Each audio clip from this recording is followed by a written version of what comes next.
السلام علیکم ورحمۃ اللہ وبرکاتہ۔ یہ ایران کے بہت تاریخی قدیمی شہر اصفہان کا وہ پرانا آتش کدہ ہے۔ اوپر آپ کو چوٹی پہ نظر آ رہا ہوگا جہاں صدیوں سے آگ جلتی رہتی تھی، اور جس وقت سرکار دو جہاں سرور کونین ہم سب کے آقا مولا حضرت محمد مصطفیٰ احمد مجتبیٰ صلی اللہ تعالی علیہ وسلم کی ولادت باسعادت ہوئی، تو آپ کی پیدائش کے موقع پر اس آتش کدہ ایران کی آتش اور آگ بجھ گئی۔ یہ وہ جگہ ہے جہاں ہم اس وقت کھڑے ہیں۔ اللہ اکبر۔ یہ یہاں کا آتش کدہ ایران میں بھی نبی کریم علیہ الصلوۃ والسلام کی نبوت کی صداقت کی سچی گواہی 1400 سال گزرنے کے باوجود بھی دے رہا ہے۔ اللہ اکبر۔ السلام علیکم ورحمۃ اللہ وبرکاتہ۔ کہ ہم نے سیرت ابن حشام میں اور دیگر کتب سیرت میں پڑھا تھا، جب آپ صلی اللہ علیہ وسلم پیدا ہوئے تو کس طرح کے کنگرے گر گئے تھے اور ایران کا آتش کدہ بجھ گیا تھا۔ تو وہ ایران کا وہ آتش کدہ جو آپ صلی اللہ علیہ وسلم کی پیدائش پر بجھ گیا تھا، آپ کے معجزات میں سے ہے۔ ایک اوپر نظر آ رہا ہے وہ سارا آتش کدہ، یہی وہ آتش کدہ تھا کہ جو بجھ گیا تھا آپ صلی اللہ علیہ وسلم کی پیدائش پر۔ تو یہ آج ہم نے اپنی آنکھوں سے دیکھ لیا۔ تو چونکہ یہاں پہ ساسانی زرتشت مذہب کے لوگ تھے اور فارسی تھے، تو بہت سی اور بھی کئی جگہ جن کے بارے میں کہا جاتا ہے یہ آتش کدے بھی بجھ گئے تھے، لیکن جو بڑا ان کا معبد تھا جس کی وہ عبادت کرتے تھے آتش کدے کی، وہ اس پہاڑ کی چوٹی پر تھا۔ ابھی اس کے خطرات باقی ہیں، ہمیں ان کو دیکھنے جانے کی ضرورت بھی نہیں ہے، بس ہمیں تو ہمارے پیغمبر صلی اللہ علیہ وسلم کی جو شرف ملا ہے اپنے نبی کا، وہی ہمارے لیے کافی ہے۔ لیکن ہاں، یہ ہمارے نبی کا معجزہ تھا اس آتش کدے کا بجھ جانا۔ استاد محترم اس کے حوالے سے کچھ ارشاد۔ السلام علیکم۔ صاحب نے ساری بات کر دی ہے۔ یہ وہ آتش کدہ ہے اوپر جہاں ہر وقت آگ جلتی رہتی تھی، اور نبی کریم علیہ الصلوۃ والسلام کی پیدائش مبارک کے موقع پر اس کی آگ بجھ گئی، اور یہ آپ کا معجزہ تھا۔ اور 1450 سال کے بعد بھی یہ حضور کی سچی نبوت کی گواہی دے رہا ہے۔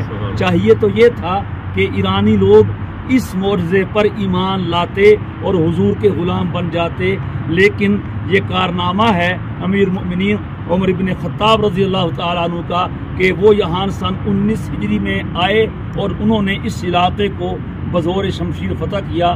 ہم ایران میں جہاں بھی جاتے ہیں ہم سے عمر بھولا نہیں جاتا۔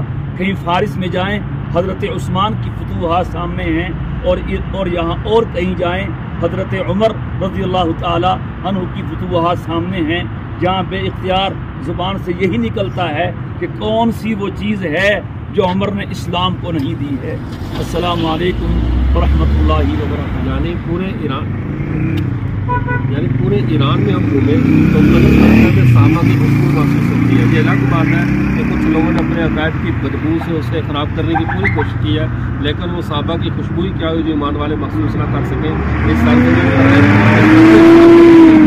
اصفہان سے 4.5 گھنٹے کے سفر کے بعد ہم ابھی بس سے اترے ہیں، قم پہنچے ہیں، اور یہاں کا پاکستان کا 1.5 گھنٹے کا فرق ہے۔ ابھی یہاں 6 بج کے تقریباً 8-10 منٹ ہوئے ہیں۔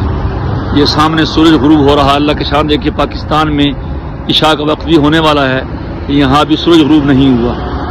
یہ سامنے یہ ابھی آبادی ہے، انشاءاللہ جب شہر میں داخل ہوتے ہیں پھر دیکھتے ہیں وہاں کیا صورتحال ہے۔ یہ قم جو ہے یہ پوری دنیا میں ان کا علمی مرکز شمار ہوتا ہے، اور ان کا حوزہ علمیہ یہاں سے پوری دنیا میں گویا کہ جو علم ہے اہل تشیع کا وہ پہنچایا جاتا ہے۔ یہ قم شہر کا ایک بڑا چوک ہے، اور یہاں آج 21 مارچ کی وجہ سے نوروز کا دن مناتے ہیں، عید ہے گویا کہ، اور اس لیے ساری تقریباً مارکیٹیں دکانیں بند ہیں۔ اور ان کی عید میں بس یہ ہوتا ہے کوئی ڈش نہیں بنتی، کوئی کھانے وغیرہ پکوان نہیں بنتے، یہ اپنے ماں باپ کے گھر چلے جاتے ہیں، اور جو کسی کے گھر جائے اس کی ضیافت یہ سیب سے، کیلے سے، پھلوں سے، کھیرے سے کرتے ہیں۔ بس یہ ان کا نوروز ہے۔